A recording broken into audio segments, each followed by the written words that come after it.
path that I've put myself on, if that makes any sense. So, yeah. Oops.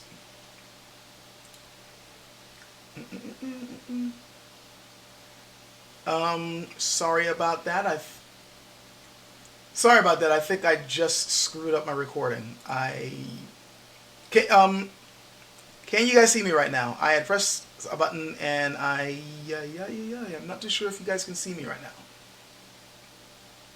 now.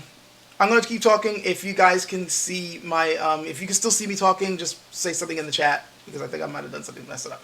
Anyway, yeah, that was the idea that I said I'd put myself on. Hey, Simon. So, you see me now. Awesome, awesome, awesome. Okay. Do you guys, did you hear my whole talk on being a sword? Oh, I just came on live?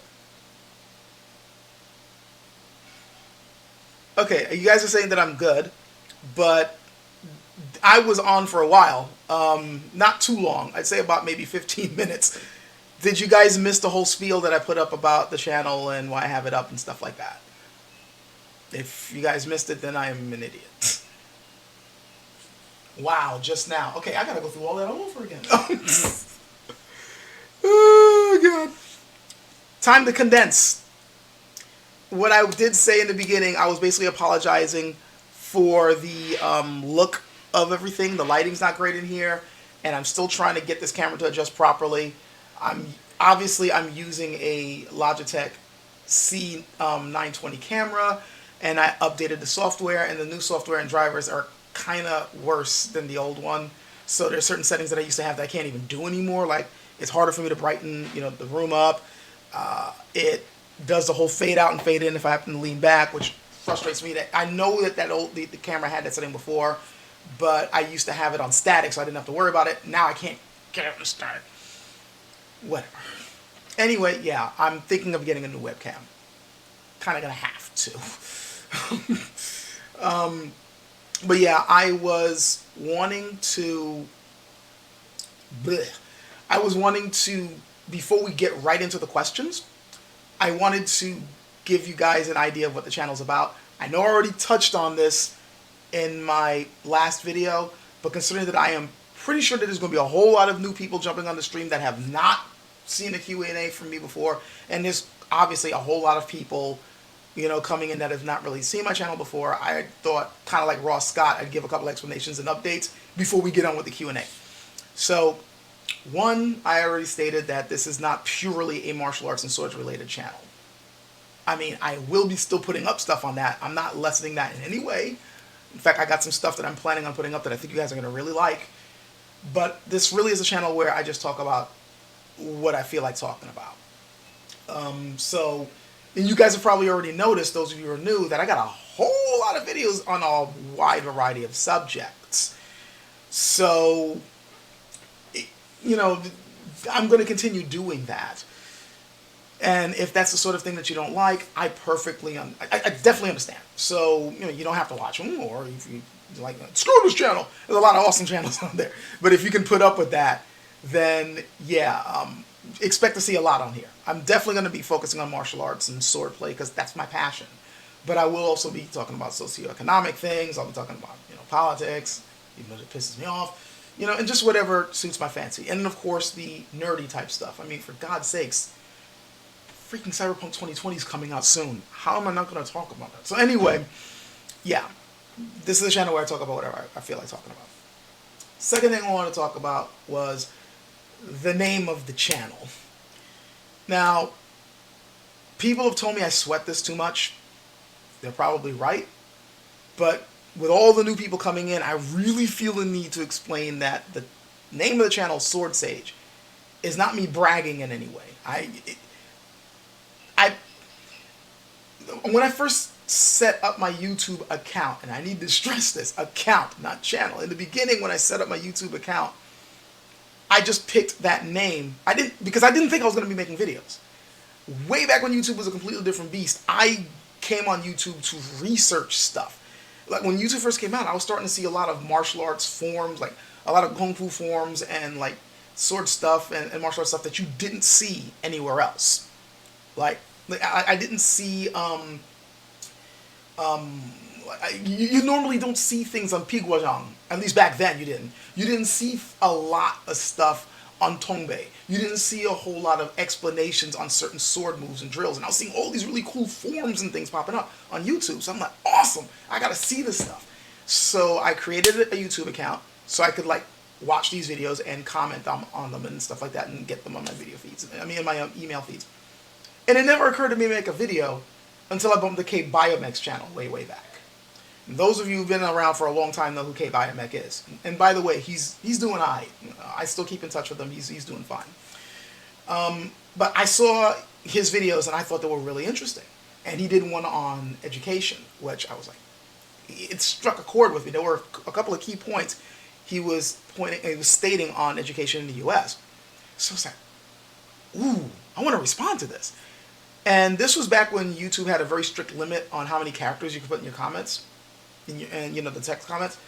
And you know, I had this long-winded thing. Obviously, it's me, but I had this long thing I wanted to like respond to him with, but I couldn't do it in the text section without having a whole bunch of freaking comments, and no one wants to see that. That's when you're spamming the comment section. So I'm like, screw it. Let me make a video response. And this was back when you could easily make a video response to people. So I literally ran out to my local Target, grabbed the cheap webcam, came back home, set it up, made my video response, sent it off to him, and I thought that was going to be that. But then he liked what I did and responded to that. And I liked that response, so I responded to that. And we had this back and forth, which his viewers seemed to have really enjoyed. And at the end of the whole conversation, he had private messaged me saying that, you know, this is really cool, we need to keep this going. And I'm like, okay, yeah, we can, like, you know, keep the conversation going. You have a lot of interesting things to say. And he says, so you also need to put, he was the one who said that you need to put up more videos on your channel. And I was like, why? It's not like I'm like somebody famous. It's not like I got stuff that people want to hear. He's like, no, dude, you need to make more videos. So I'm like, fine, I guess I'll make more videos, at least for your crowd. Like, you know, the audience seemed to have liked it, so I guess I'll keep it going. That's how it got started. You know, it wasn't really me like, I'm going to make a YouTube career. No, it was me responding to somebody and them encouraging me to continue making videos. And I'm like, okay, I guess I'll make it for a really tiny audience of like-minded people. This is why it's still hard for me to understand how I got over 10,000 subscribers. I just recently looked at it and I'm like, you know, so it's still kind of hard for me to contemplate. I'm still trying to grasp with this. But that's how it got started. But that goes back to the name that I picked for the channel, Sword Sage. And it's a little bit of a regret of mine that that's what the channel is called, because every now and then, not often, but every now and then I get people like, so you think you're all that? Or you think you... No, that was the name of the channel. It represented a path that I put myself on. It doesn't represent who I am now. So it's just like... So, to explain, if anybody's wondering why you're calling yourself Sword Sage, no, it's the path I'm on.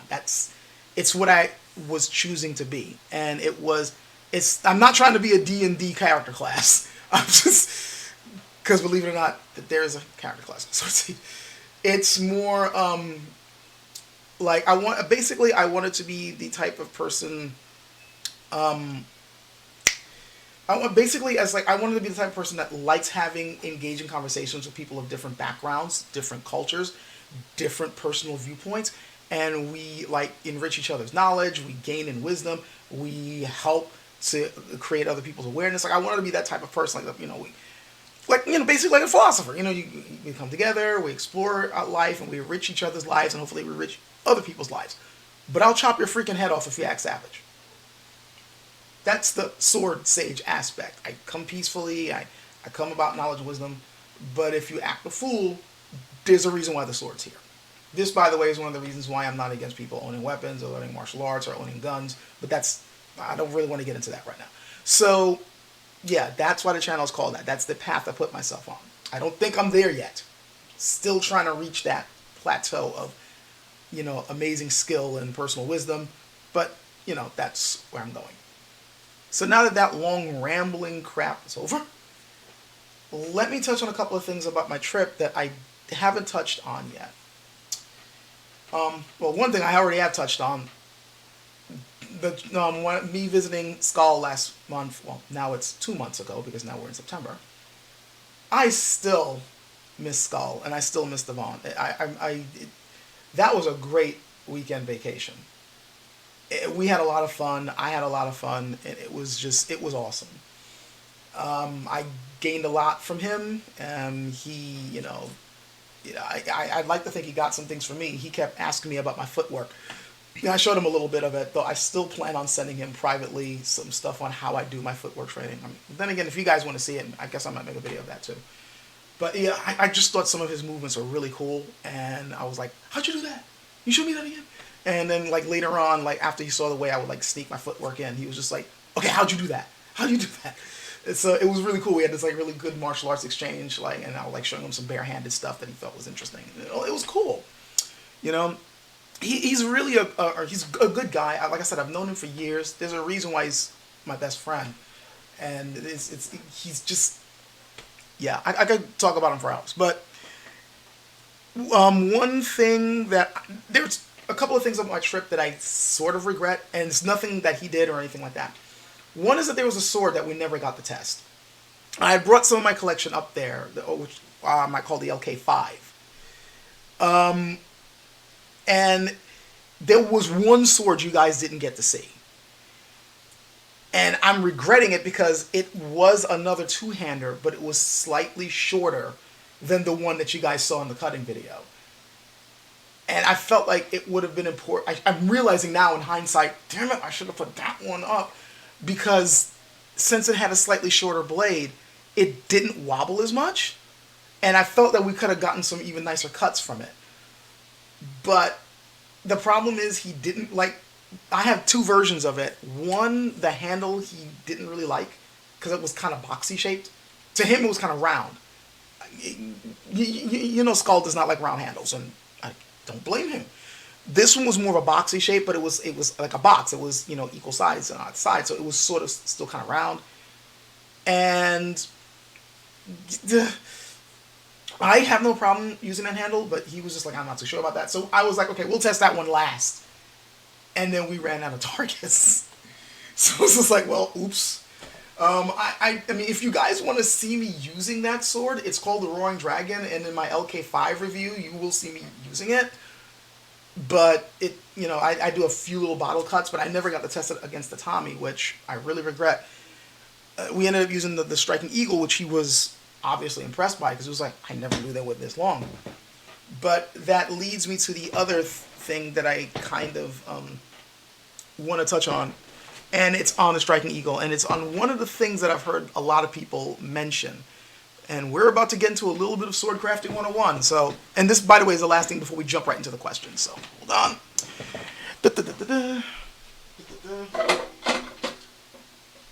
All right.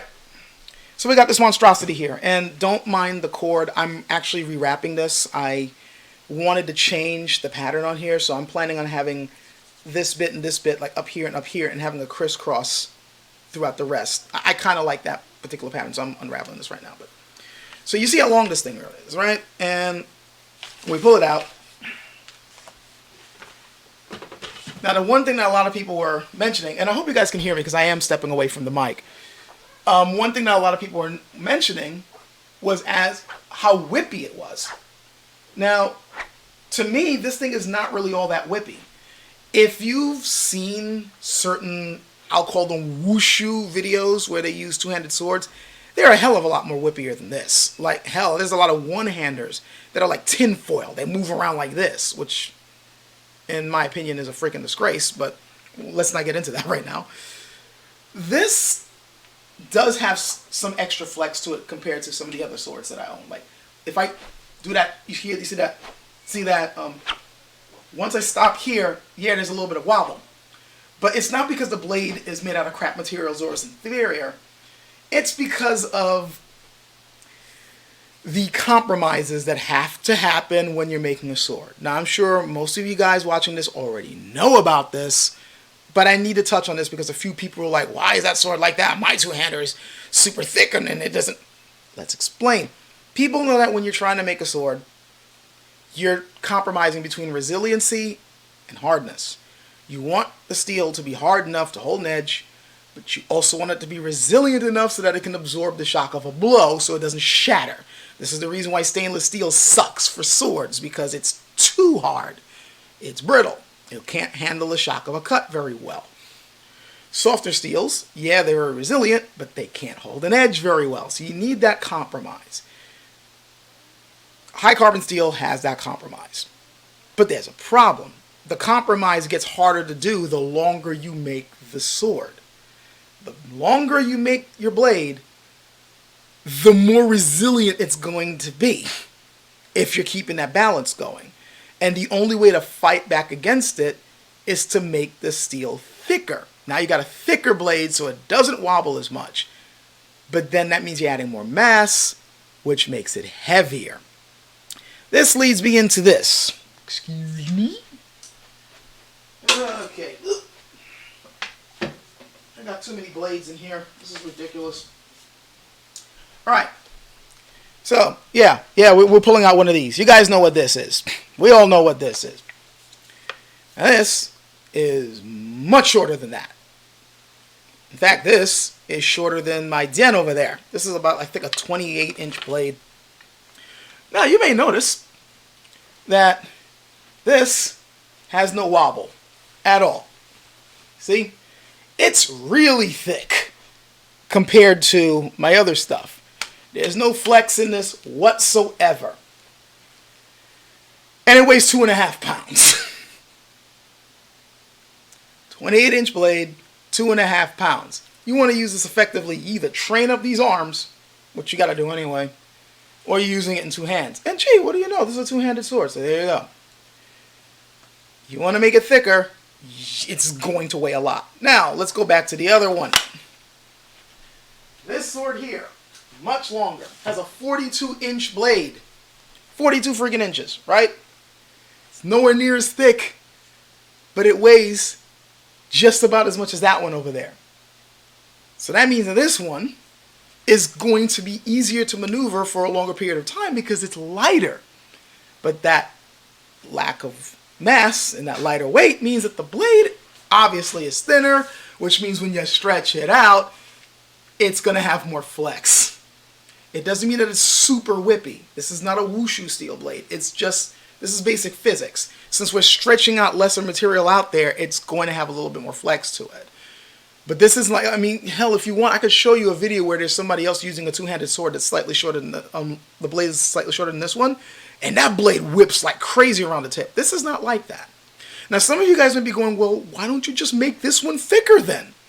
I mean, then you won't have to worry too much about flex when you're making your blows.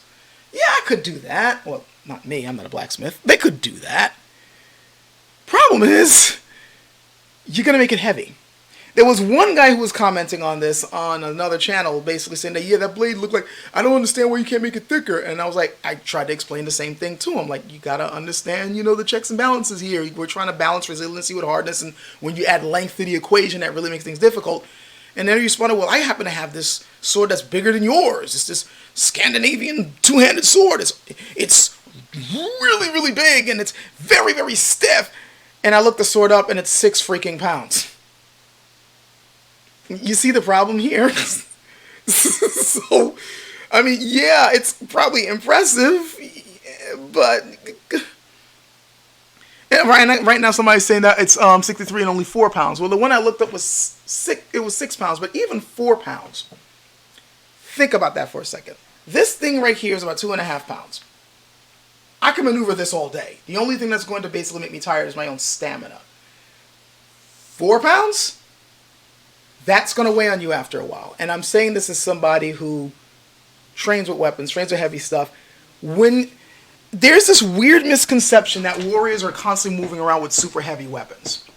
And yet, consistently we are seeing throughout the history of melee warfare that weapons over 3 pounds are rare. They do not use weapons that heavy unless you're using them for specialized circumstances, for specific warriors who aren't necessarily going to be out there for a long period of time, or who are engaging in whatever it is that they're doing for a long period of time. Most of the time, Your soldiers are going to be using weapons that they can wield effectively and easily. You are not going to be giving them something that's going to tire them out before the battle is over. You want them to keep on fighting effectively. And throughout history, in so many different cultures, you will rarely find a battlefield weapon above 3 pounds. Swords are no exception. Two-handed swords are no exception. We can argue that as the years rolled on, the Chinese began to realize that they needed to make their blades thicker. And there is evidence to support this. And also, I have to be honest, this one here is kind of... Okay, I won't call it a freak of nature, but I am going to say that this one's a little bit more specialized. They usually, I mean, yeah, they are long. There are examples of Han and Chu Kingdom Jian being ridiculously long, but this particular one happened to have been based on a specially commissioned blade by a certain king. I wish I could remember his name, but it escapes me at the moment. He basically wanted a sword as tall as his son. His son had apparently died, and this was basically his companion sword to sort of commemorate and, honor his son. So he had a blade that was as tall as his freaking son was, and, well, yeah. So that means that this one, in my opinion, probably is a little bit longer than the norm. But even the ones that they did use are not that much shorter than this. In fact, I should probably pull that one out, so give me a moment. Right. I really should have had this stuff prepared.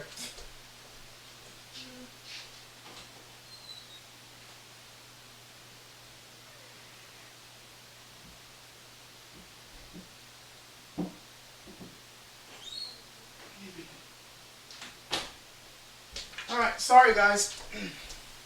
You know, when you're live streaming, you're really not supposed to be having, like, periods of silence like that. People are like, hurry the hell up, get back on the screen. I didn't waste my time here to see you walk away from the freaking screen. Anyway. So this one is the one that I regret that we didn't cut with. The Roaring Dragon. The other one was the Striking Eagle. And this one's also impressively long. But you will notice, not nearly as... Let's just say nearly. It's not like the other one's super flexy. But you'll notice it doesn't flex as much. And when I have cut with this, it was, it was able to cut a little bit better than that one. And at first I thought it was because of edge. But this one and that one have the same blade. So what it really came down to was length. Really. And as you can see, this one is a bit shorter. I mean, it's still pretty freaking big. But when you compare the two, well, yeah, see? And if we happen to, if I lift this up, it's hard to see it, but yeah, you can see this one here is not as long, and and honestly, I could tell you from wielding both of these, this one's a bit easier to manage than that one. That one, I really have to use my body to control it. And it's not just about the body mechanics of using it, and coming off like that, using the waist. Even just holding it and maneuvering it, your steps and your basic body work have to control the blade. It's not just your arms. It's not just your hands. Your body really has to control a two-handed sword very well. And your feet have to be properly planted to deliver the blows, especially the thrusts. You can kind of get away with a little bit of sloppiness. Well, not really, but you can get away with a little bit of body work being, being a little lax or being a little off with a one-handed sword. But with one of these, your body work better be good. And I'm noticing that styles that have a good, strong emphasis on good rooted stepping and good body work, like using these. Baguazhang, its Jian form, the sword's huge. Even their Dao, they're freaking huge. Tai Chi Chuan, though they're not really known for using two-handed Jian, they are well known for using one-handed Jian that are a little longer than the norm. Particularly some of the older schools, and I have seen some examples of some guys using two-handed swords like a one-hander, and that, Tai Chi has strong bodywork emphasis. Mantis happens to have two-handed sword forms, and while they're more known for their snappy type of movement, where you gotta really go like that, the body really snaps in when you're snapping, and it's not just their arm snapping.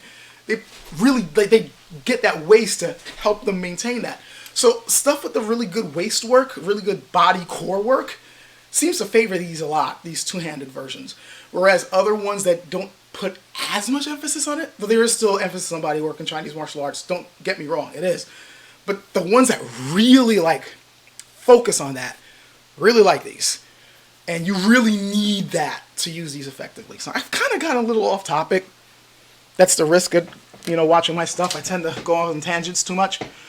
But, yeah, I regret not using this one to cut with. We ran out of targets. But, I like this one. This one's a little bit easier to use. Like I said in my review, if you want a big-ass two-handed Chinese sword, but you're a little worried that the striking eagle might be a little too much, like as far as length and control, this will suit you fine. Especially if you're Chinese style, like, you use the Chinese weapons and you're practicing a two-person form, you'll love this one. I really think you will. But, of course, there's going to be a little bit of flex to it because the thinness of the blade to keep it light, and look at the length. Plus, to be perfectly honest, these were designed to be more for thrusting than cutting. That's the last thing that I forgot to mention as far as the striking eagle goes. They're meant to be more for thrusting. The most common technique that I've seen used for something like this is a blow is coming in. There's the whole, come off like that, go off the center line and then cut down on the arm and then thrust in. But I've also seen ones where you basically just offset and thrust. So this, basically the whole thrusting thing is the primary technique. Even with the one-handers, the thrust is the primary technique. You can cut, but this is the primary thing you're going to be doing. You want to keep them back. Poking people with long, sharp sticks has always been something that's been very effective on the battlefield. That's why spears will always be king. I may be into swords, and I love them a lot, but if I see somebody coming up with a spear, I know I'm in trouble. That superiority is something I'm just going to have to accept. So, I think that's about it as far as the things that I want to cover and touch on. But that was embarrassing. I'm trying to think if there was anything else that I wanted to mention, but I can't think of any right now, so I guess this will be a good time to get into the questions. As soon as I sit my ass down. I really, really like these, by the way. This one right here, despite the fact that it's a little bit longer and a little bit harder to use, it's because it's harder to use that I really want to master this thing. Oh man, there's a certain form. There's a certain two-handed sword form that I've always wanted to learn. And this is the one that I'm going to be learning it with. If I can master that, I'll die a happy man, really. So, get me some iced tea, and then I'll get on with questions. And once again, I'm off the screen like I'm not supposed to be. I want iced tea too.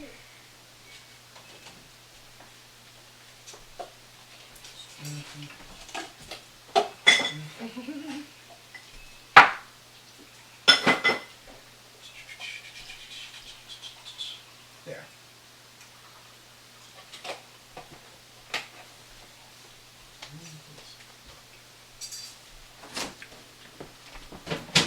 All right, so.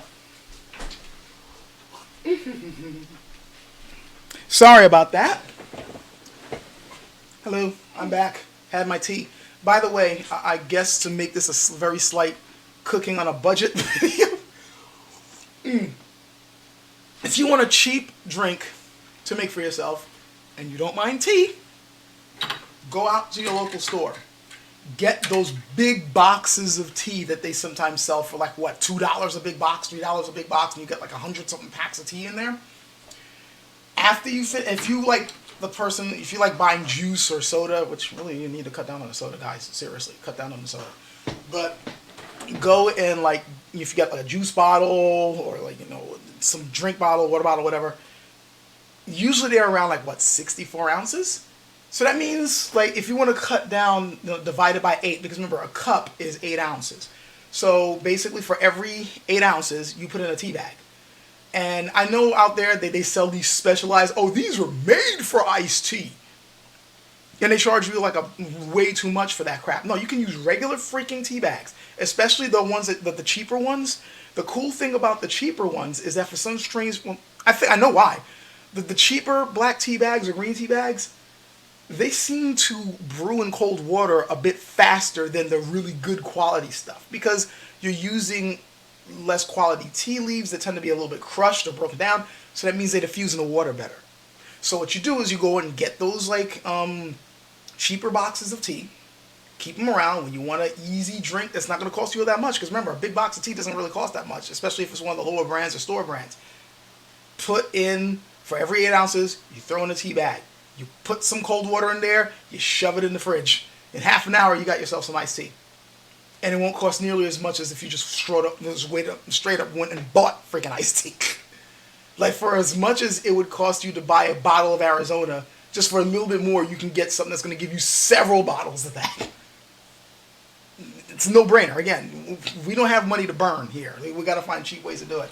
This right here is made out of 3 different types of green. And it tastes better than a lot of the stuff on the market. Like, I put in, it was a 64-ounce bottle. I put in 2 bags of jasmine green, 2 bags of matcha green, and the rest, like 4 bags of regular green tea, a little bit of honey, a little bit of sugar. There you go. A nice drink for the summertime. We don't have money to burn, and we definitely don't need to be spending extra cash on stuff that probably isn't going to be good for us anyway.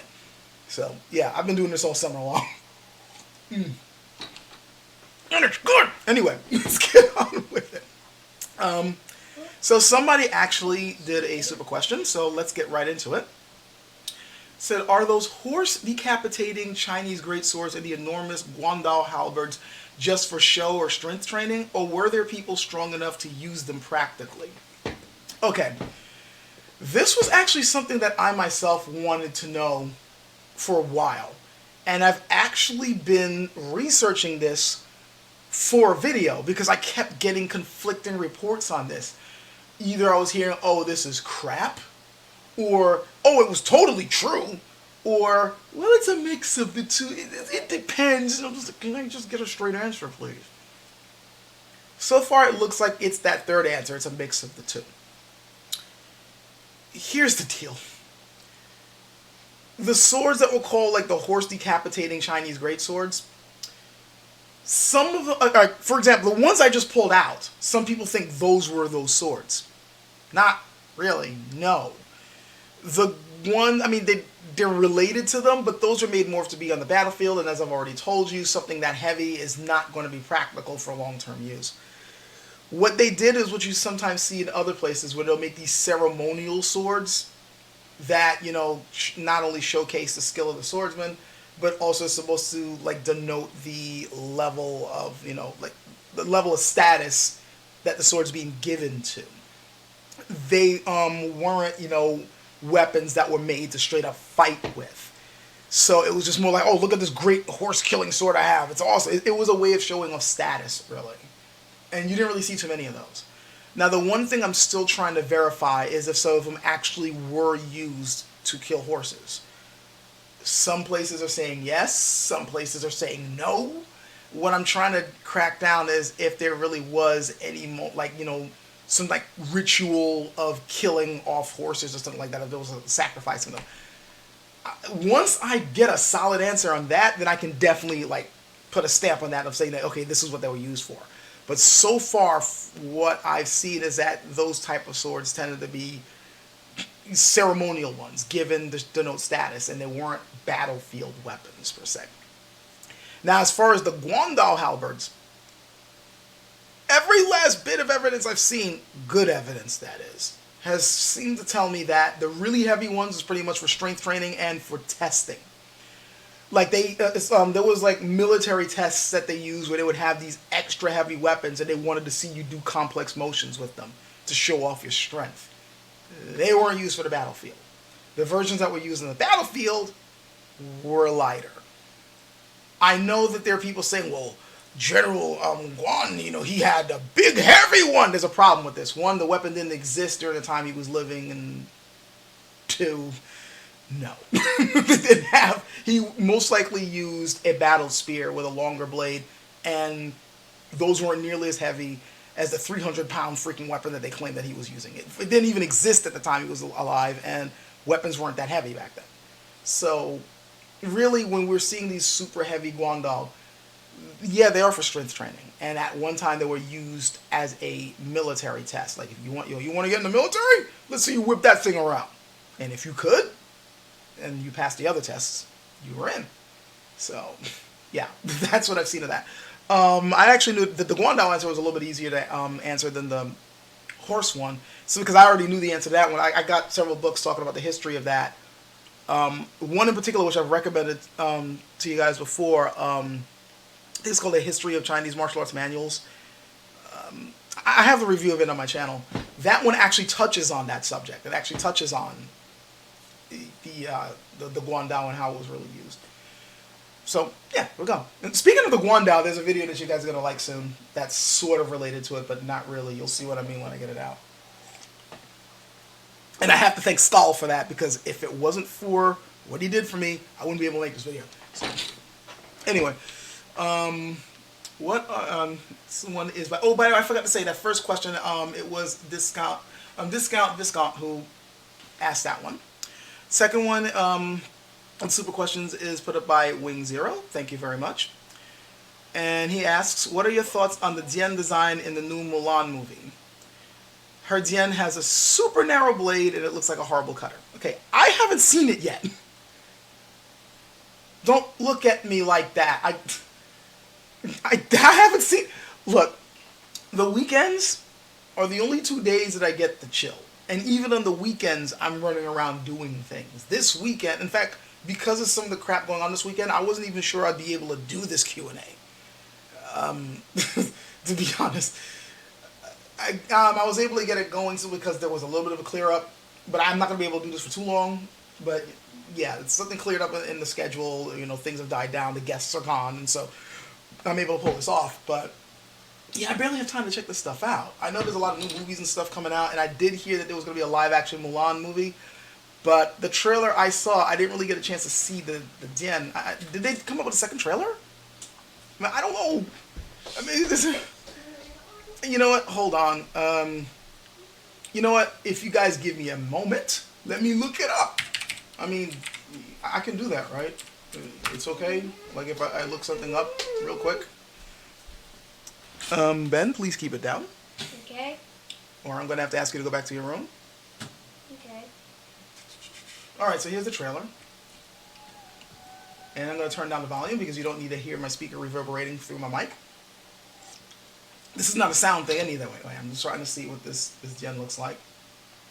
By the way, is anyone else getting a little tired of the live action versions of these animations that are coming out? Is it just me? Like, don't get me wrong, they seem to be at least from average to decently made, some of the ones that have been coming out, but the problem I have is animation, like, it seems to me that people are making live action versions of the animations because they somehow feel that animation is inferior, and it's not. Animation, I think, is just another tool that you can use to tell your story, and some of the things, okay, I think I'm seeing the Dian sorry about now, but that was... It wasn't close up for me to see it.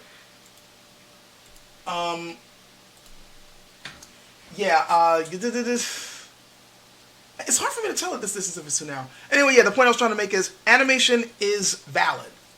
There is nothing wrong with using animation to tell your story. In fact, through animation, especially if you happen to be dealing with a really good animator, you can do things and, you know, show certain emotions and, you know, certain things going on better than live action can. I think The Lion King was a good example of that, even though it seemed to be decently filmed. I haven't seen it yet, but it looked like it was, you know, well shot, and, you know, the actors are trying to do their best, but without it being animated, the animals just look like animals. I mean, lions are cats, and cats have one expression.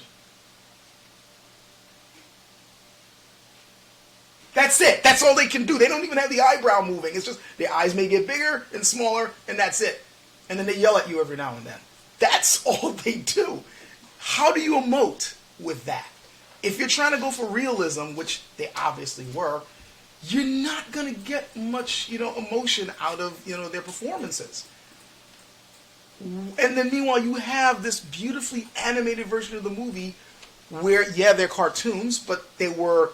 Like, the way they moved around was very realistic, you know, enough. Like, they moved like lions. I believe that they were lions, the way they portrayed them. But you were able to see certain facial expressions and certain body language that really showed off the emotions of what they were thinking, what they were feeling.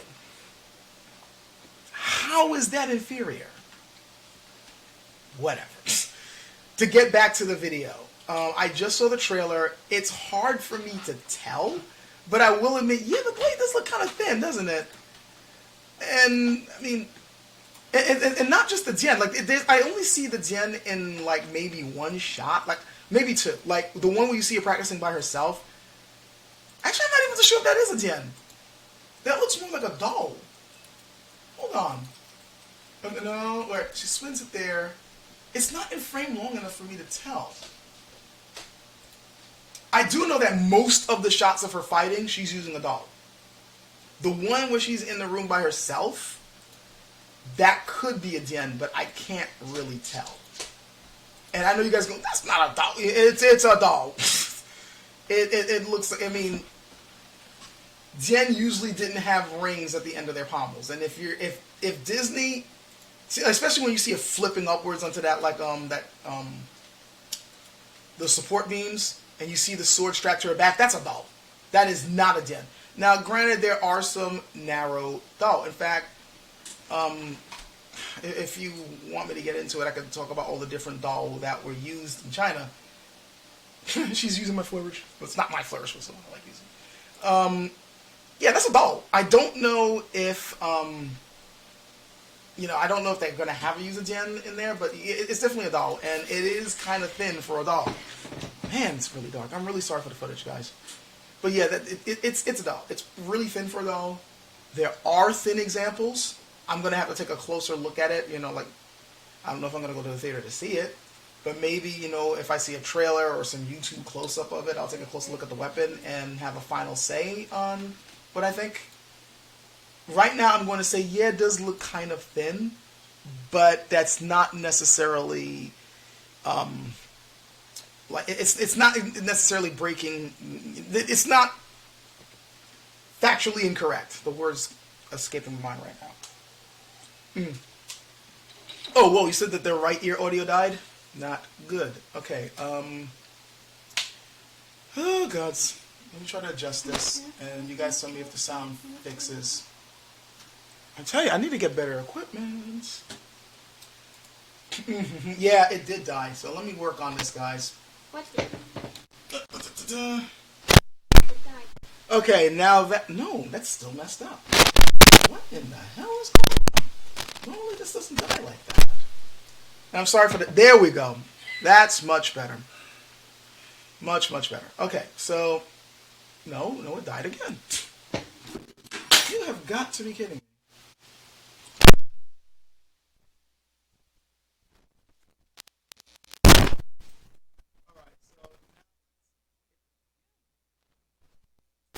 This is ridiculous. Okay, now it seems better. Okay. Huh? There we go. Yeah. Yeah. Huh.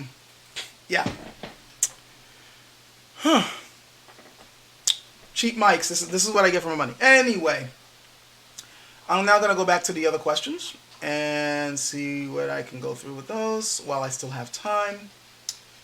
So, hello. My thoughts on the Jian. You already explained that right. I'm guessing what I'm going to say about the Jian in that movie is that the jury's still out, though I'm pretty sure that most of the shots of her holding a weapon, that's a doll. And there are some doll with thinner blades, but the jury's still out on that. I'm gonna have to take a closer look at it to see if it's a little uncharacteristic of the norm. And also, is that movie supposed to take place during Ming Dynasty China? Because if that's the case, then the blade does seem a little too narrow for what was used back then. I will say that.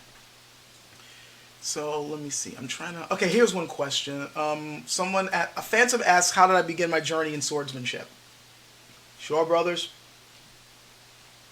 Don't look at me like that. Come on. How many people got into martial arts because of one kung fu movie they saw? That was... Ever since I saw my first Shaw Brothers movie at around 8, 9 years old, I wanted to learn martial arts. And it had to be Chinese. Even back then I'm like, no, karate looks too stiff. I want to do the stuff that they were doing in the movies. Kid stuff, obviously we know that what's in the movies is not real life, but that's what influenced me. what interested me in the sword, I've always liked swords. Even before I got into martial arts stuff, I was always into swords and stories of swords, the Three Musketeers, Zorro. I was always heavily into that. It also kind of helped that my dad also liked that stuff, and we used to like play fencing stuff in the backyard. You know, he always won. But it wasn't until I saw, and everybody's gonna roll their eyes when I say this, it wasn't until I saw Shaolin versus Wu-Tang that I realized that that was the sword I wanted to learn.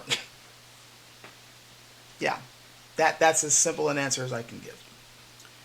Phantom also asked what type of Chinese sword arts do I practice. These days it's Wudang sword. There is a place near where I live. They call themselves the International Wudang Academy. And when I'm able to, that's where I go to train. And I'm focusing primarily on Wudang sword. And so a lot of the waist movement you're seeing is coming from that. Before that, I was focusing on long fist style sword forms. And even there is waist movement and kind of a sort of whippy movement with the swords there. But there's also a lot of emphasis on stepping with the cut, which is something that I did a lot. And I still kind of employ that, but now I'm trying to use the waist more. So many times when you see me doing the cutting, it's me actually trying to work on my waist to do the cut and not so much my arm. So, oh, Scott McGregor's asking me, because he knows I mentioned Cyberpunk, did I play the pen and paper RPGs? Yes, but unfortunately it was later in life. I knew of the game, I loved the game, got the books, no one around me wanted to play. I didn't get a chance to play a proper Cyberpunk game until college. And then like we ran like a couple of games here and there, and I still think like out of the different Cyberpunk games that came out, like when it comes to Cyberpunk, there's really two games that get mentioned. Cyberpunk 2020 and Shadowrun. Shadowrun had the better game engine. I don't think there's any argument there. But I honestly think Cyberpunk 2020 is what helped to define that sort of look and feel with Cyberpunk games, period. Like, it, in my opinion, it had the better atmosphere. It had the better setting. Like, it really felt gritty and dark and menacing and corrupt. You really got that feeling from that. Shadowrun had that, but it just felt like it just felt more raw in Cyberpunk. Now, the game engine could have used some work, but it's not the worst game engine I've played. The worst game engine I've played is actually one of my personal favorites, one of my guilty pleasures, and that's Rifts. I really like Rifts. I love Rifts. My first RPG gaming session ever was, no, actually it was my second gaming session. My first gaming session was actually TMNT. Go ahead and laugh. But Palladium Books back then was actually pretty decent. They just never bothered to upgrade their freaking game engine. So, yeah, Rifts is probably the most broken of the ones I've played. The best I've played, by the way, is GURPS, but whatever. Alright, going down the list. What's my opinion on Hanwei still allowed to sell swords even though their swords break? Well, there's a lot of companies out there. If we're gonna be nitpicking companies that have swords that are crap, I mean, take your pick. There's so many crap companies out there that are still able to churn out stuff because people don't know any better. Now, I mean, granted, you're right now the first to really let me know that, like, the opinion, because I've always thought that the opinion of Hanwei was sort of like mid to somewhat high. Like, there were always complaints on Hanwei swords, and even I had certain complaints, but by and large, the general feel was, yeah, that was generally they're okay. You know, the cheaper line of swords could be a little bit better. There are other people making budget swords that are better quality, but generally, if you buy a piece from Hanwei, you aren't necessarily getting gypped. Necessarily. You know, but you're the first. If you're saying that right now, then something's telling me that they must have really gone downhill in quality, which is kind of sad. Not kind of. It is sad. I'm really sorry to say.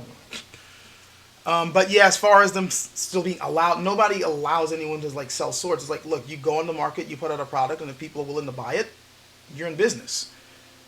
If you're selling garbage and people don't know any better and they continue buying your garbage, you're still in business. Look at EA. So, someone said my swords are outright beautiful to watch, and oh, thanks. That was from Mr. Swing King. I mean, thanks for the compliment. I still think that my skills are poor, but I'm trying to improve. What's my opinion on Albion Sword's expensive prices? Even those swords at 200 to 300 price range have proven to be worthy. Yeah, that's something that's... There is a general rule of thumb. Man, I'm sorry for the brightness, guys. Generally, you get what you pay for. We know this. But we also know that you can get a great deal if you look. My opinion on Albion Swords and other really high-end places is that those are the places that when you spend your money, the reason why you're spending that extra dosh is not just because of the name, but because you pretty much know when you get something from them, there isn't going to be something to nitpick. Like, so many of my swords, there's at least one thing wrong with them. I tend to, when I'm able to buy one, I tend to buy it around the $200 to $300 price range. And they're great swords. The blades, at the very least, tend to be awesome. But there's always something going, like, maybe the fitting is slightly, misaligned. Maybe the pommel's beginning to rattle a little bit. Maybe the wrap is not as tight as you'd like. There's always something wrong. Or if there is everything perfect, then they're plain. The fittings aren't necessarily, like, amazing looking. They're not, like, handcrafted and carved and things like that. Or maybe they're using cheaper materials to make, the hand guards and handles and so on and so forth. There's always some corner cut somewhere in that line. Are they serviceable? Hell yeah. $200, $300 range swords are very serviceable, and quite frankly, I think if you went back in time with any one of them, they would outright try to kill you to get one of those swords, because they're a lot better than the swords that were made back then, well, depending on, the time period and who you ask, whatever. But yeah, those budget-type swords, or I'd say mid-range swords, they're fantastic. But when you're going for the swords that are now costing close to $1,000 or more, what you're now paying for is making sure that there's not going to be anything for you to complain about. Like, when you get that piece, everything is exactly where it's supposed to be. The blade is perfect. The fittings are perfect. They're gorgeous. Nothing's going to rattle on you. Nothing's going to screw up. That's what you're paying for. So as much as, yes, somebody like me with not nearly as much cash to just buy one of those, like, whenever I feel like, yeah, I can look at that and go, man, that's way too expensive. I could just get something like $300. But I know what I'm getting for that $300. I'm getting a good workman's sword. Definitely good stuff you can get at that price range. But it's like, I guess the difference between, getting yourself like a decent sedan and a Lamborghini. You know where the money's going. So, let's see. More questions. Logistics wise. Oh, somebody was asking, Aaron De Leon is asking logistic wise. After watching the collab, he's like, how did I bring my swords with me? Did I drive them, ship them, some other 3D thing? I just drove them. I just shoved them in the back of my car and drove right across the border. You'd be amazed what you can bring across the border as long as you declare it. I mean, yeah, if you're declaring, I don't know, human bodies or drugs or something, then yeah, you're not getting across the border. In fact, you're probably not going home. But as far as melee weapons, yeah, I told him exactly. I said, look, I'm coming here for the weekend. I'm visiting a close friend of mine. We're going to be doing some historical reenactment type stuff. That's what this is for. I wasn't really lying. I mean, I wasn't doing SCA stuff, but we were definitely doing something that was educational, right? So, yeah, I was like, that. Yeah. I was like, go ahead, search.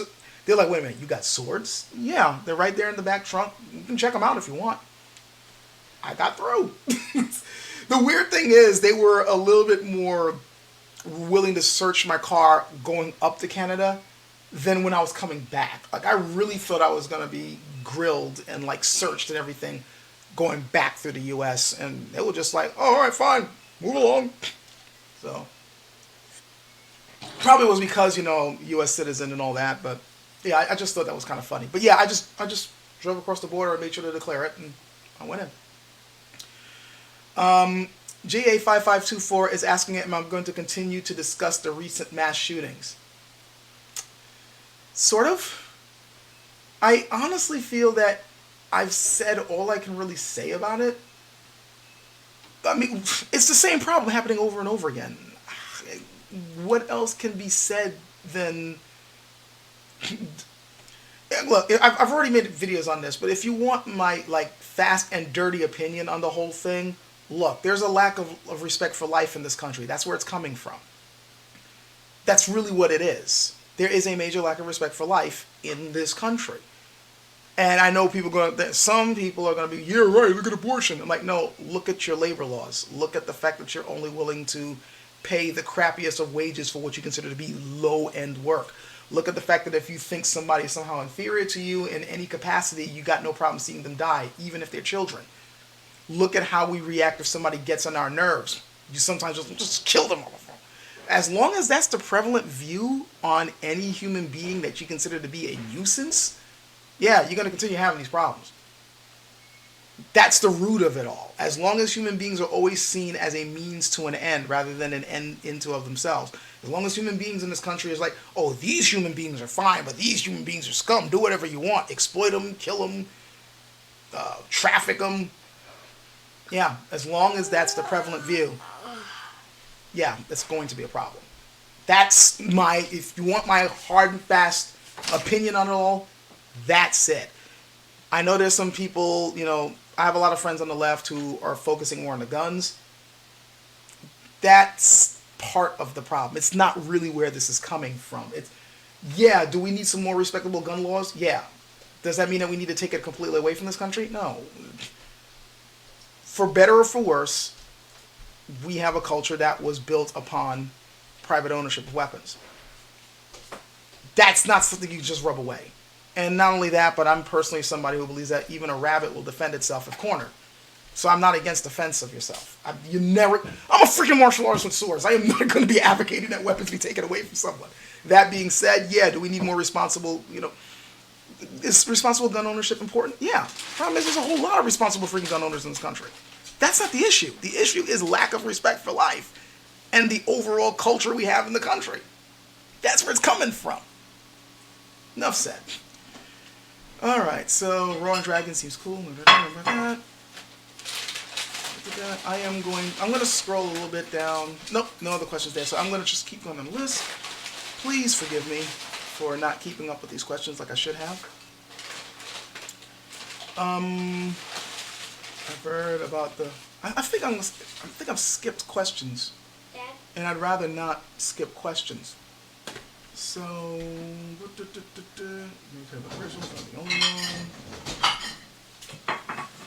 alright,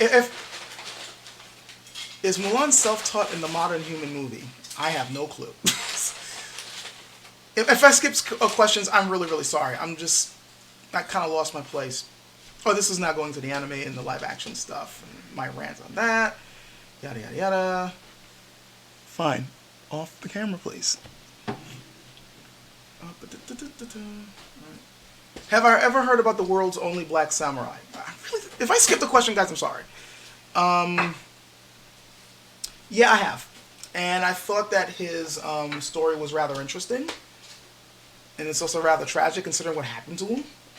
But I thought that was really cool. And I think that the coolest thing about that isn't just the whole, it's a melanin-saturated dude who got to swing katanas for a while. Even if he did, I have no clue if he did. I just know he had reached they considered him a samurai at the time. It's how connected our world was even back then. That's what impresses me. We like to keep thinking that different countries and different cultures only knew of each other within the past 100 years or so, and that's not true. There's been communication between different nations for a very long period of time.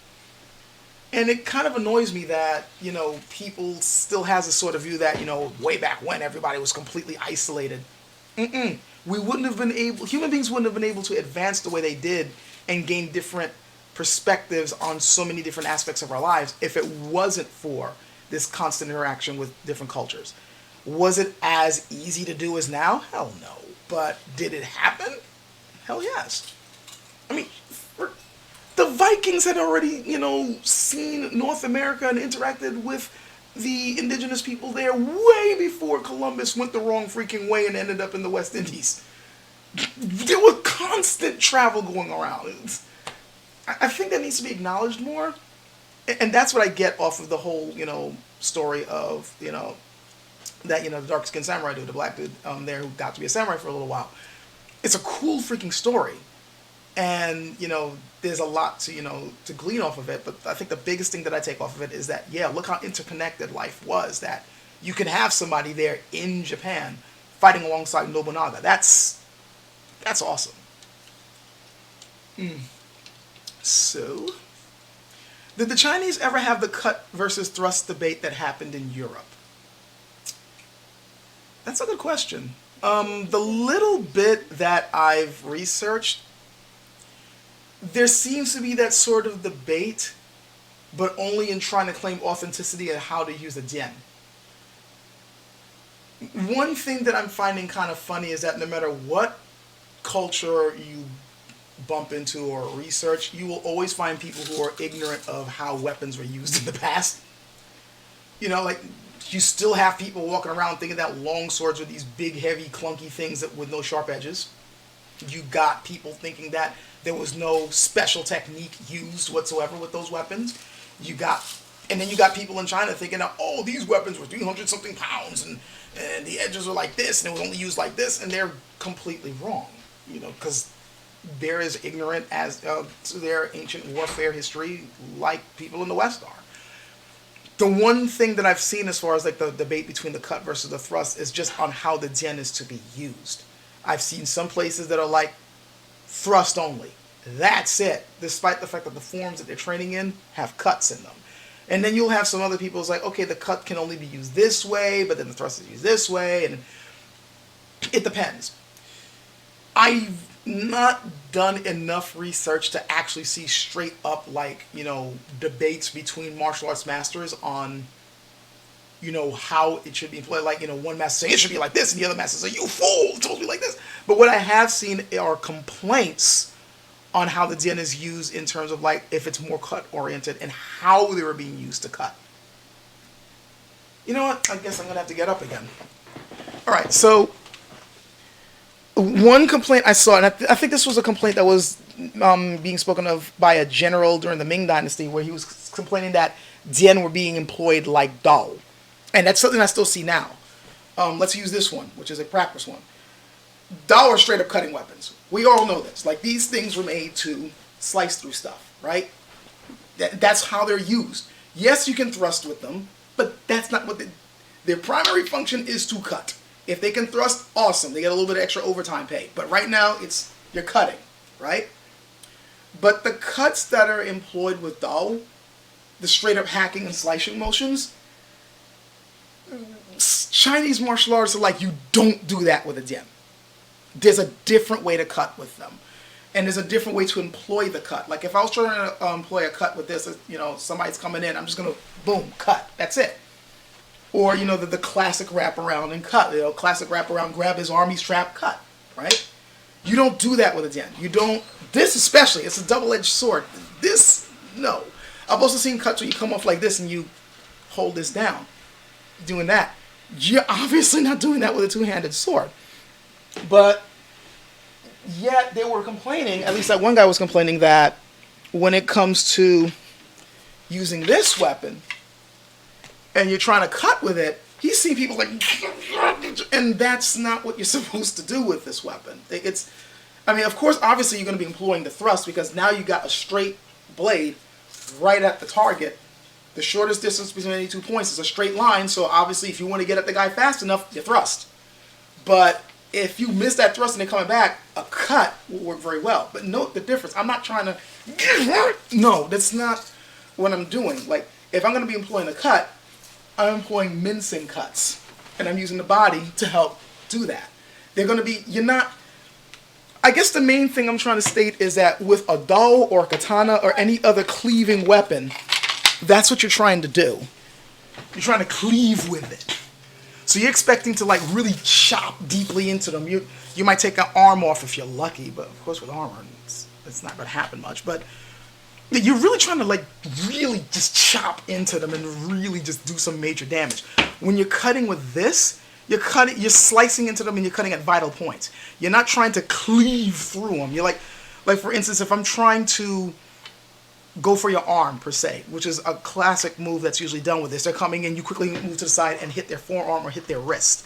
You're not trying to slice all the way through it. You're just trying to sever the muscles and do enough damage so that this arm can't work. Then you finish them off. If I'm making a cut to the neck, I'm trying to slice into here so that you're bleeding out. I'm not trying to go through your neck. that's really what the debate was about in terms of how this weapon was used. You're doing cuts, yes, that will do major damage, but you're not trying to like really cut them in two. You're not trying to chop them up like it's a Thanksgiving dinner. Like you're really just cutting where you need to cut in order for them to die. Just enough for them to die. And I know that's, that's kind of grim, this conversation, but that's really what it is. That's the debate that I really saw in terms of like the debate versus cut and thrust. It was more about how the swords are to be used.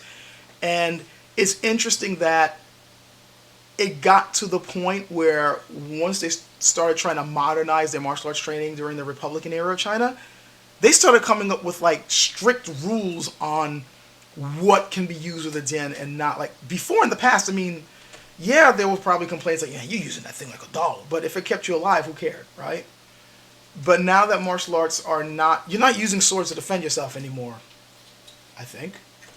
If you guys have some stories. Anyway, but yeah, now that, we're training in this, and we're sparring with armor on, we don't need these to defend ourselves anymore.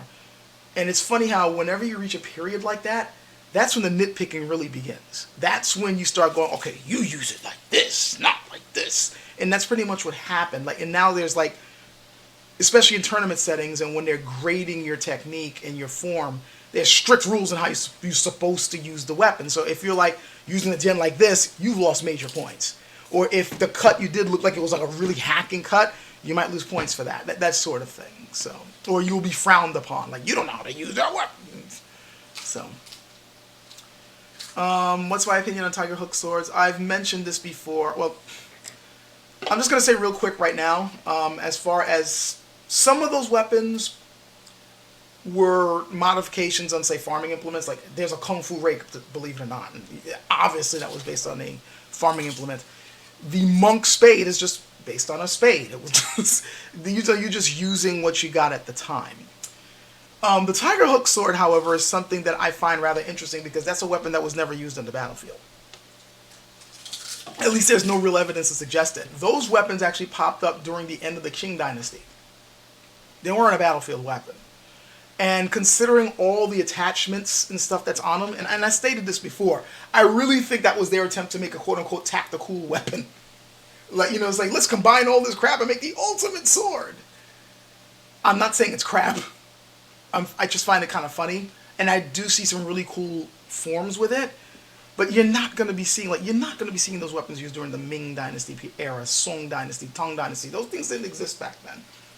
It was, a modern, well, not really modern, it was a late era martial arts invention that probably saw some limited use. I'm pretty sure some like last era couriers probably used that weapon.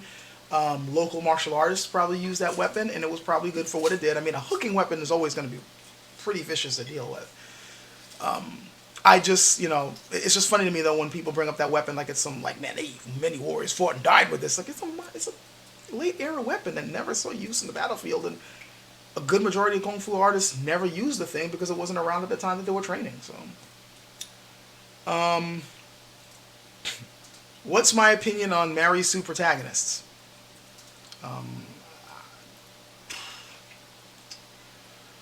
That's gonna open up a can of worms, isn't it? Should I even answer this question? You know what? I'll give a very short answer. The quickest thing I can say is that it usually comes from a poor writer. But I also think it comes from somebody. Either a Mary Sue character comes from a writer's not very good. They got like a favorite character that they always like. Maybe it's a self-insertion character or something. Or like just their ultimate hero that they've always wanted to put to page ever since they pretended to be them in the playground. Either it's a writer like that, or it's a writer that is trying not to rock the boat. That's generally what I see when it comes to that sort of character. You're coming up with somebody that you're hoping doesn't piss too many people off, and it ends up pissing people off anyway. So that's all I'm going to say about that. So I'm going to say... let me look for the ones. Tong Dao is unrepresented as hell. Okay, this is from Wayne Huan. So I feel Tong Dao is underrepresented as hell. Any ideas where to go to find examples of proper usage of drills? I don't know. You tell me. That's actually one of the saddest things about Chinese martial arts. The fact that there are some really cool weapons and you almost never see any training for them. At all. It's... And for anybody who has, who's wondering what the hell a Tong Dao is, a Tong Dao, I used to have one. It got stolen from me. It was a gift from Skull. But they're the precursor to katana, pretty much. And they themselves are based on old Dao designs. Dao in China used to be straight. The first ones popped up during the Han Dynasty. I actually did a video on it just a little while ago. And they pretty much kept that design all the way up until the Tang Dynasty. And it was after the Tang Dynasty that you begin to see the curve. They're rather interesting weapons. I was always wondering about that rather, the sort of chisel edge that they have. And I was told later on that the reason why that edge is there is to help them go through harder surfaces or armor. And that makes sense to me. That kind of chisel design really just cutting, like hacking through armor. But I always liked the fact that they were straight. I know that cutting weapons tend to perform better when they're curved because then it's going with the curvature of your arm swing. But the fact that they are straight basically says to me that before they started to get curved, swordsmanship in China was probably uniform. Remember, the jian was the first, sword-like weapon used in China. Started out as something this big and very wide, and then it got longer and longer and more narrow. So we see what some people consider to be the zenith of Chinese jian, which is during the Han Dynasty, the Han, jian that I got. Then they switched over to the Dao because they found the Dao to be more destructive. A thick, single-edged, thick back, thick spine. There's more mass for a good, powerful cut. But they're still straight, so that means you still can employ thrusting techniques similar to what you use with the jian. What that tells me is that they came up with a weapon that they didn't really have to retrain their troops to use. And swordsmen probably were like, hey, this is a meaner version of what I used to use. F this, I'm going to use that. That's what it basically tells me. And that, I have no major proof of this, but it just seems to make sense to me that all the way until the end of the Tang Dynasty, swordsmanship was probably just, this is how you use a sword. This is our weapon, period. And these techniques that we use for thrusts and cuts work pretty well. And considering that you later on, when they started going with the curve, they still had a weapon called the Goose Quill Saber, which was supposed to be a weapon that you can employ both Jian and Dao techniques with. It was made for that purpose. That definitely tells me that, they must have a technique that was pretty much uniform from weapon to weapon. If you know how to use a Jian, you can use this. Go ahead, go. It's a sword. Sword is a sword. Just use that. Again, I got no major evidence of this, but it seems highly likely to me. And the reason why I'm mentioning that is because even though I, to this day, have not seen Tang Dynasty specific training methods for swordsmanship, if these, weapons were employed in a kind of universal way, it basically tells me that you can probably just take whatever Dao or Jian form that you know, or maybe a treatise that you might be able to pick up, and just use the techniques with that. I'm saying that with a grain of salt, though, because I'm pretty sure as soon as I say this and I put up the video, somebody's going to then come up with a thick volume of evidence saying that what I just said was BS. So, yeah, take that with a grain of salt. Let me see. I already answered that question. All right, so the story went on to set in the Wei and Jian. Oh, okay. Somebody mentioned that this is coming from. I hope I don't mess up your name. Yami Yomizuki, and I know I butchered that. Yami Yomizuki. Sorry if I messed up your name. But they mentioned that the story of Mulan is set during the Wei and Jin dynasty, so Han-type weapons should be right. There we go. If that's correct, I don't see any reason why I'm wrong. I mean, they're saying it definitively. Then yeah, that probably would be the right width, at least of the blade. And Dao back then were straight, so that could explain why we thought it was a gender in that first scene. Now, that being said, the weapon probably should be a little bit thicker than it's shown, but as far as it's, the The thickness, not the width, but the width seems about right. What's wrong? Well, actually, I was about to say what was wrong is the handguard, because round handguards didn't appear until much later in China. But that's a whole other can of worms. I could point out how many freaking movies constantly get there. China gets their weapons wrong a lot in movies. It's hilarious. It's not like the West doesn't do the same thing. It says, okay, the real Lord Mulan was based on the North and Southern dynasties. That was FK. Sorry if my question is obvious. This is from Chiliru, and they're asking, would pole arms be the standard weaponry for foot soldiers in China? Pretty much, yeah. Though in the beginning, in the Han Dynasty, there were a lot of sword and shield troops. A lot of them. But there also were plenty of them using spears. As time went on, the spear was the main weapon. Your Dao, or depending on who you were and what dynasty it was, the Dian, those were sidearms. Just like so many other, cultures. Because, again, a long, sharp, pointy stick is probably one of the most effective ways to take out somebody from a distance. It's funny. Throughout history, there's this constant push to come up with a weapon that can allow you to take out the dude as far away from you as possible. First it's your bare hands, but the guys, that's too close. Okay, now I got the knife. That gives me a little bit extra, a little extra length. Get away from me. Plus it goes to your flesh a whole lot better. Okay, now we're going to stretch out the knife. Now we got a nice long sword. Stay away from me. Hey, a stick with it's even longer than that. Get the hell away from me. This bow and arrow stuff, now I can really keep that guy away from me. Oh, the gun's awesome. We really don't want people too close to us when we're fighting against them. Which, for all the bravado that people love, bringing up whenever they talk about warriors and warrior cultures and how I'm a warrior, bring it on, yeah. And then when you look at actual warfare, I don't want that guys, keep them away. Is there any way we can kill them way over there so I don't got to deal with them?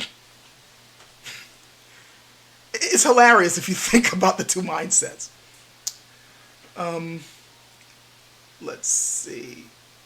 George Coffey is asking, what do I know about the development of the styles used with the Dian? Is it appropriate to use a Han Dian for a style that isn't from that era? My answer is basically yes, but with some caveats. The reason why I'm thinking it's basically yes is because once we reach toward the end of the Han Dynasty where they're making steel weapons and they got these really well-made Dian and Dao, there wasn't too much development of those weapons after that, especially once the Dian stopped being used on the battlefield for long periods of time.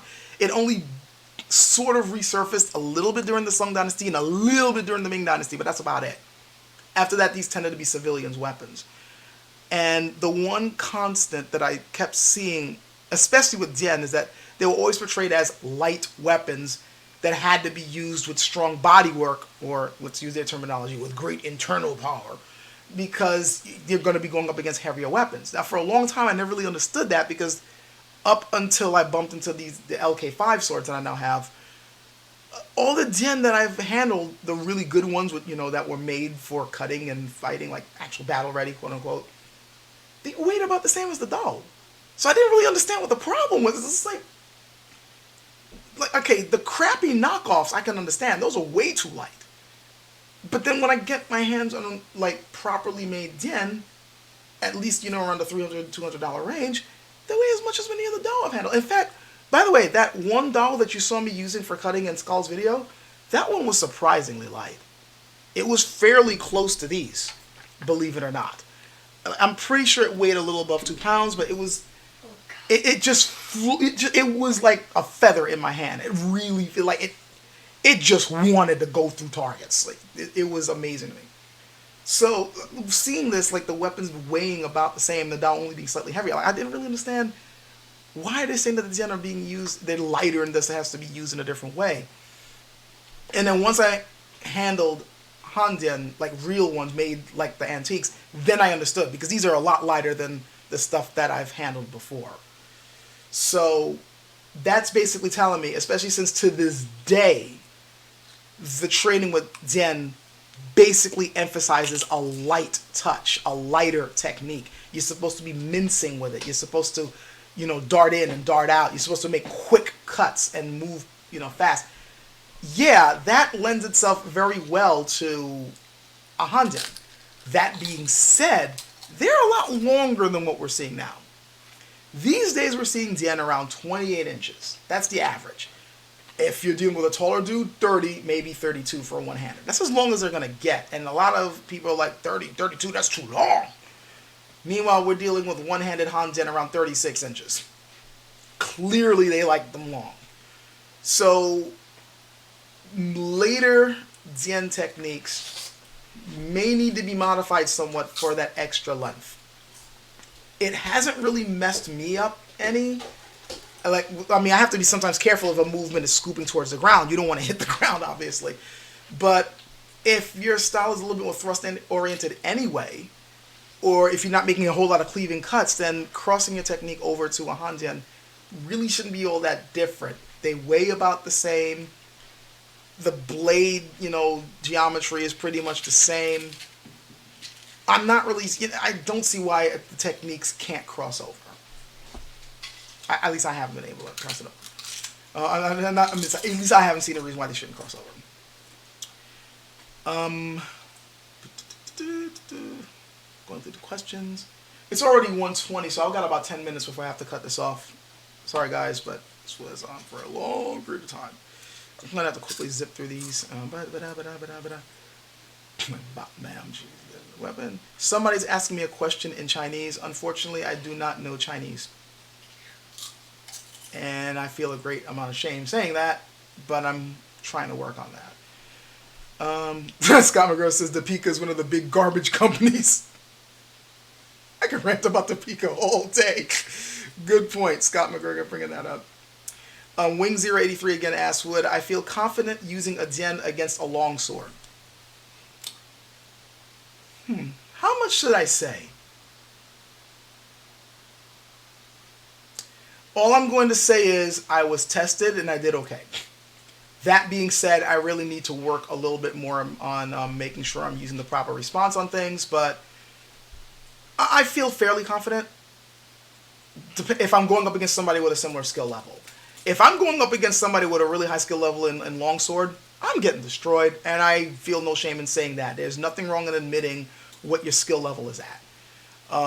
That being said, longsword techniques obviously are two-handed sword techniques. To me, it's like asking me would I feel confident going up against someone using a katana. I have to watch. It's like basically if I'm going up against somebody with a longsword, what I'm thinking is, okay, they're using two hands and they are employing both thrusts and cuts. I need to be careful and rely on my footwork. If I'm going up against a katana guy, okay, they're mostly going to be relying on their cuts, hit their arms, go in. If I'm going up against a rapier dude, okay, they're going to be relying mostly on thrusts. Watch out for your left side. And use that first thrust as a bridge to go in. I'm just giving you ideas of what will go in my head. But would I feel confident? I'm just going to say the short answer is yes, if the guy's at the same skill level as I am. So, and my light's screwing up. Sorry. Somebody retracted something. Mercer's asking me, do I study other Wudang swords, Wudang forms, or just Wudang dian? I mostly just, as far as, I'm going to get in trouble saying this, but I don't see any reason why I can't say the truth. The only Wudang form that I will say that I'm studying that I can say, yeah, this is Wudang dian. You can trace that back, to the different temples there. There's a lineage and all that. But I'm also studying Baguazhang there. And despite what people are going to try to tell you, and despite what's being told to me, the evidence I've seen suggests that Baguazhang was not developed anywhere in Wudang. The only thing that you can say that was developed over in Wudang was circle stepping. There's a certain ritualistic circle stepping that priests back then were known for. But the actual fighting technique was something that was developed by somebody in a different circumstance, not by priests, and it was used, in a bodyguard type of situation. It was the guy who developed it. All the evidence suggests is pointing at to one dude who taught it to a bunch of other martial artists who used it in rough and ready situations. It wasn't passed down from some priest. There is no historical evidence showing that this came from Wudang, other than, say, walking around in a circle. That's about it. I've known people are going to get mad at me for that one, but the evidence is out there. So, I mean, if you're going to be saying, "Oh, you're studying Bagwazhang over there," so that's another Wudang. I know Wudang these days. A lot of people in Wudang these days are training in their own form of Bagwazhang, and I happen to like the way it looks. And my instructors are really good with it. Though my instructors actually, like, one of them comes from a lineage that goes right back down to Yin style Bagwazhang, and I think the other one is both studying both Yin and Chang style. That's not Wudang. They may claim it. It's not where it's from. I can't. I'm sorry for that, but I can't help what the truth is. And so, wasn't a time weapons were outlawed for civilians? There was a time when that was. There are several times actually. That was from George Coffey, by the way. If there's something wrong, it's immediately fixed. No questions asked. Oh, I'm almost at the end anyway, so this makes it easier. And then it just jumped on me all of a sudden, so now I'm just literally I was scrolling down and then the text just suddenly went like that, so now I've lost my place again. Jeez, there's a lot of stuff that jumped up and I don't have much time left. I got about 5 minutes. Oh my god. Aren't there double-edged men? Wow. Okay, I'm gonna have to try to swim through these questions. Okay. Oh no, there are drills on the Tong Dao. Okay, you might have heard that one already. Like a term for home. Oh man, you see, now I understand why other more established people on YouTube have like a moderator watching through the chat and listing the questions for them, because it is really hard for me to keep up with these. Oh, okay. Well, I can answer this one, even though it's a kind of frivolous question. Is Jet Li better with a Dao or using a Dian? All evidence points to him being more of a Dao guy. He's good with a Dian. Don't get me wrong. I've seen certain movies where he does some really awesome stuff with a Dian, but it's obvious that Dao is his weapon. I think there have been a couple of interviews where he's even said as such. And honestly, he's amazing with a Dao. Anytime you see him in any movies where he's using a Dao or Dao-like weapon, you get to see some cool stuff. It's clear to me that that's his thing. It's sort of the same thing like Jackie Chan and a Dao. Like, that's clearly his weapon. Like, I can't even think of a single time I've seen Jackie Chan using a Dian.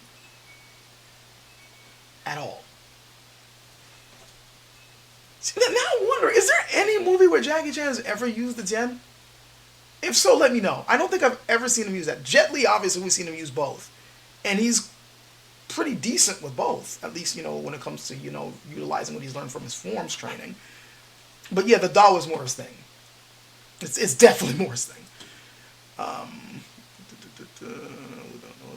Originally held in the offhand. Somebody said that when seen the Wudang Daoism, a hidden dagger was originally held in the offhand, which I thought was interesting. I've noted that as well. In fact, my instructors are basically telling me that later on when I get good enough, they're going to be showing me the dagger stuff, which that threw me for a loop.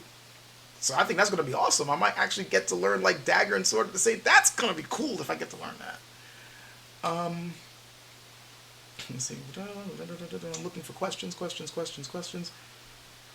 Someone said, did I see what was sent to me on Discord? Yes, George, yes. And I would have answered you if I wasn't trying to get set up to do this, but I might as well answer you now, and everybody else might be interested. George sent me a clip of a certain parry done with a Western saber that is kind of similar to a parry that I've used with the Dian. The one thing I wanted to emphasize to you, however, is that it was used differently. And, well, since the kid actually wanted to be on this video because he constantly kept trying to sneak on, I might as well use him. Go over there and grab the green one. The green one? Yes, the green one. Oh, like this? No, the green one. Where is the green one? Over there. You should see it if you look down there. Look in that room, and you'll see it right there. Oh, That room, the room with the bookshelves. Look in the room with the bookshelves. You will see the green one sitting right there. right where? Yeah. Now, we can't do that. The camera doesn't cover too much here, and this room's kind of small. But I just wanted to show you something. Okay, remember the A-guard, Ben? That's what we're demonstrating. Get in the camera. Get I'm not in the camera? You're not in the camera. Now Like I'm in the camera. Yeah, that's the problem. So, this That's a is terrible the e-card. position that George is talking about. A lot of sword styles use this, where they will defend like this. The strike's coming from here, the thing is coming from here, and they stop it like that. Here's And the it slides problem. off. That's not how it's done with the Jin. It's done that way with a Dao, mind you, where it's like boom, boom. But with the Jin, it's done differently. It looks similar, but there's one key difference. Ben, go on. Need you right over there. I'm looking at the thing as... Yeah, but I need you here. So, Okay. now I'm going to kind of demonstrate it on him, and actually his angle will actually help demonstrate what I'm talking about. Keep your A strong, because otherwise you might get hurt.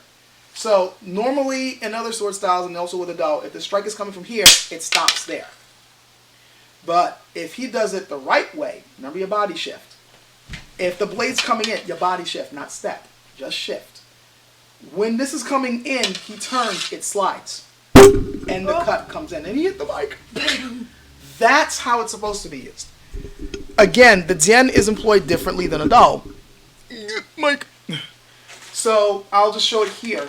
If I'm doing that A, I'm not just clang, clang. No, it's slide, step in. You're trying to slip inside. You're not trying to meet force with force. You're not trying to, like, resist, then move. And that's what I tend to see in other styles that use this guard. It's resist, counter. You don't resist with this. This is just to guide it away. And in fact, this guard is not used that often. I use it a lot because it's convenient, but to be honest, it's not used that often with a Jin. Like, again, you come in with that, just slide toward me. You see, it goes like that, and I'm supposed to go here. You see, I'm not trying to go clang, clang. I'm trying to go that. And I'm hoping that I can at least make it slide so I can come in. And you see, notice what he did. He did the same thing. As I was trying to come in, he stepped and made it slide so that he can just hit me. That's what you're doing. You're not trying to go, You're trying to slide, come in. Oh God, I missed. And actually, to be perfectly honest, if you're making that cut, I'm really supposed to just do that. Oh God. Remember, blades want to meet flesh, not other blades. This is like a last ditch. It's coming in, oh no! But really, I'm supposed to step off and either cut this way or cut that right to the forearm. So if I see him doing that, I should just step, same step that I would do with this, but ideally I would be stepping and going right to the forearm, then to the neck. That's really how it would be employed. But okay, yeah, that's to answer your question. Yeah, I did see that. I just wanted to show you the difference between what you showed me and how I've actually seen the Jin used. So, yeah. Okay, man, it's not, I have to cut this off, and already I'm seeing some really interesting questions popping up. Why are you cutting it off? Because it's been an hour and a half, and I got things to do. So, It has been an hour and a half. Jeez. I'll look for one last good question. Okay,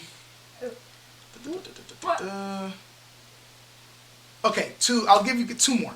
I'll be fair. Two more. Yami Yamazuki asks me if I'm familiar with the Weapons Dynamics computer.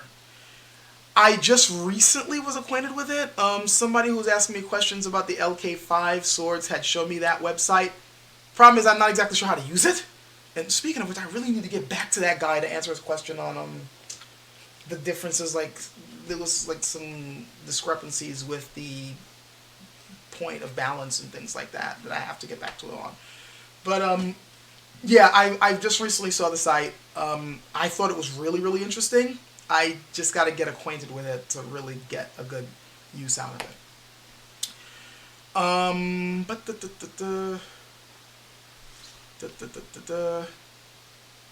Let's see.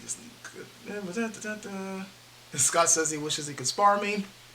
Yeah, you probably would have fun kicking my ass. I don't know. We'll see how it goes. Somebody else says we don't get to see true Chinese swordsmanship in movies. You hit the nail on the head. But to be fair, you almost never get to see real swordsmanship in movies, period. It doesn't matter whether it's Chinese or not. Though, one thing I will say, if I had to pick a set of movies to watch where... Well, okay, you know what? I have to amend it again. there was a time period where you had the best chance of seeing something like real swordsmanship.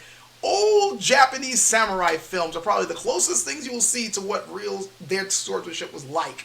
There wasn't so, I mean, granted, yes, you would still see the flashy, but whenever you would see that dude just kind of walk through people, like just dodge, cut, dodge, cut, that's what it's supposed to look like. And they're the only movies I can really think of offhand that really kind of capture the essence of what their swordsmanship was like in real life. You don't waste too much time banging steel on steel. You step to the side and cut.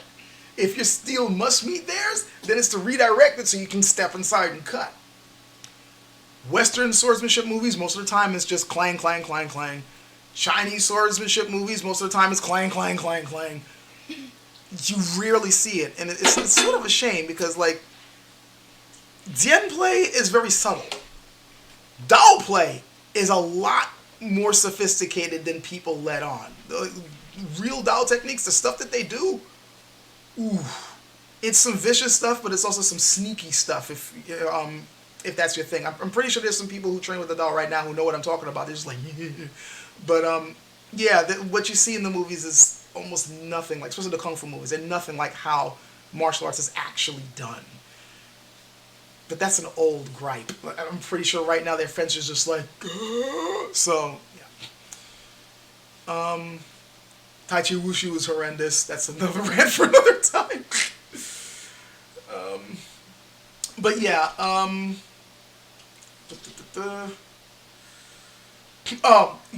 had a feeling it was you. It's too much of a coincidence talking to Yama Yomizuki again. Okay, you know what? I might as well do this because you got me on camera now. This will be the very last thing that I will do, but I'm going to make it also an educational thing for everybody else, so I'm not just simply catering to one person. I'm not really too sure what's going on with the LK5 site as far as the balance on the swords, but I'm thinking the overall thing you're trying to wonder is how much the balance is affecting technique. Now, what I'm going to do is I am going to have to go into the back, so you're going to have to bear with me when I'm showing you the difference. This is the Flying Phoenix right here, which is supposed to be a typical soldier's Hanjian, right? The balance point on here, and I don't have a ruler with me off the bat. I'm having to do this by eye. But as you can see, it's not easy to put like a blade on a very, very frictionless object like that. See where it's balancing at? I don't know how well you can see that. But where you can see like where it's balancing at, right there, I would say that's about like 1, 2, 3, 4. I'd say it's about 5 to 6 inches from here. And that does not really affect my technique much at all. You know that when we train in Chinese swordsmanship, when we do this motion, we pivot at the balance point. Balance point is pretty much right there. That's pretty much the same almost any sword that I've handled. So the big question was, what about the white arc? Because that one was ridiculously long. And I said that it was sort of similar, but the website said 8 inches from the handguard. That has not been my experience. I don't know if they had a different model, but let's actually just find out right now. I'm about to pull one out. Just give me a moment. And we will get to the bottom of this.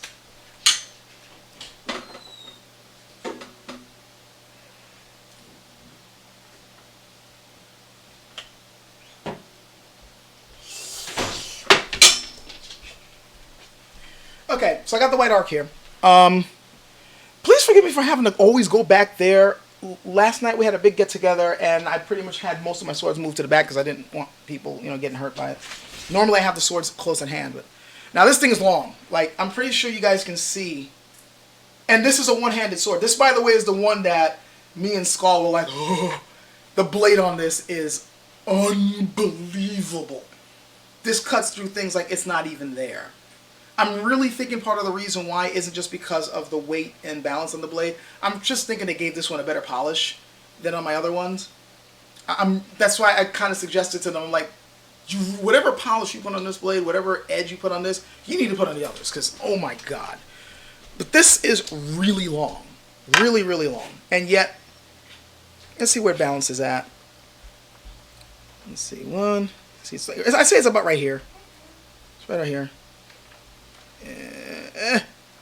There, 1, 2, 3, 4, 5. You know, it is kind of close to 8 inches now that I'm looking at it. Huh, I guess I was wrong. You see what that is? That's it. That's close to 8. What do you guys think? It's close to 8 inches, right? But the weird thing is, it doesn't really affect my technique any. It's still like where I'm pivoting from. It's not that far from my hand. It's still because of the length of the blade. This does not feel like a crowbar, even though the balance is a little bit further up. It just kind of goes with the length of the blade. And like, let's see what that point of percussion is. Yeah, it stays about right there. Like, you see where it's not wobbling? Let me do it this way. That probably would be a little bit easier to see.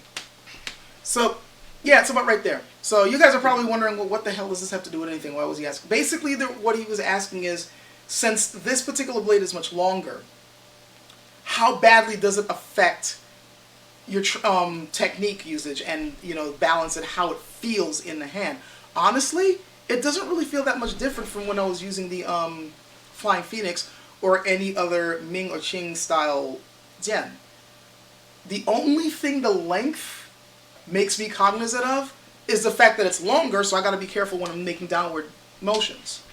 But as far as how it feels in the hand, I'm still able to pivot with it quite well. It doesn't weigh down on my hand. I don't feel like it's pulling me when I'm making my motions. I'm pretty much able to get it where I want it to go. The liveliness is still there. It's just that it's longer.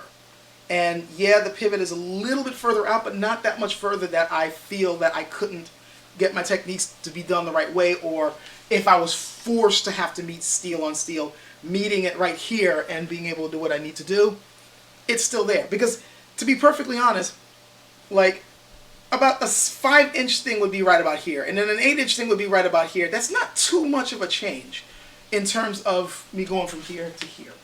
So yeah, I apologize. I probably gave I'm pretty sure I gave the wrong figures when we were privately talking. But now looking at it, I think the reason why I did that was because it just didn't feel that much different to me. So, anyway. This is that I'm eye watching. It makes it somewhat neat. Let me see. I know I happen to have... I am going to say this. Not your actual question. Actually, I don't want to lead you astray, so... What is your actual question? I don't want to mess it up for you. So if you just hit me with your the actual question, so I don't answer it wrong. I have a ruler, I just can't find the damn thing. I know I have one around, but I don't know what it is. And now it's 1:42. I am running out of time. I was supposed to end this 10 minutes ago. No, 12 minutes ago. But no, I want to be fair. I was trying to answer your question correctly. So if I missed it, just hit me with what I didn't, the answer that you really needed from me. And then that will be my last one.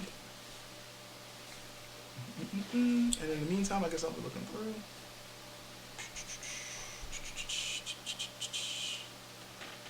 In the meantime, what happened to my tape measure?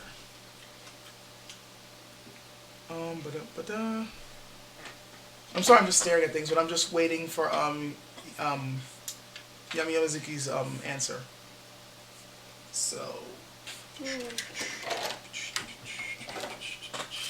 the meantime, what happened to my freaking tape measure?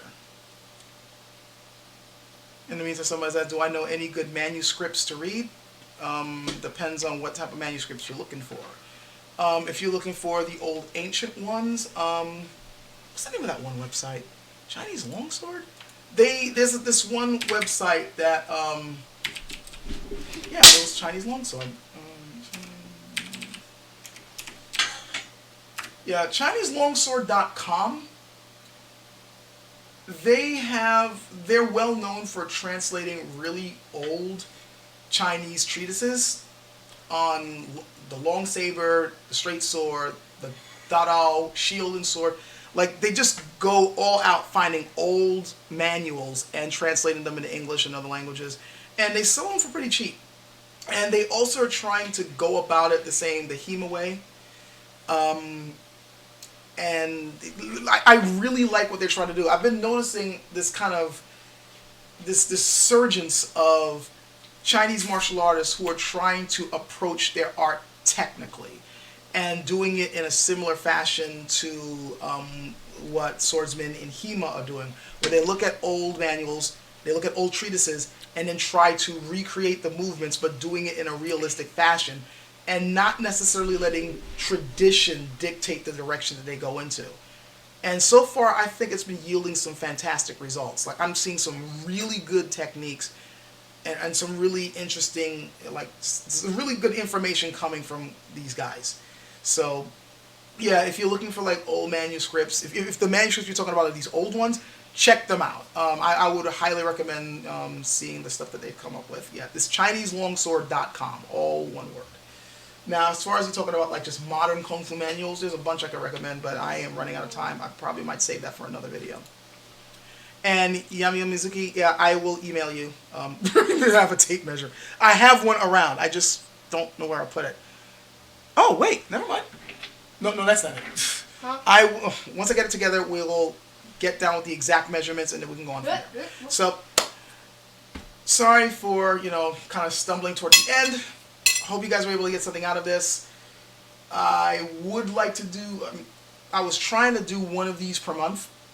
I guess this will be September's, even though it's the very first day of September. So you guys might think that's unfair, but when I can, I'm hoping to try to do these once a month when I have the time, and we can go through some more, question and answers, and I can hopefully come up with some more interesting information.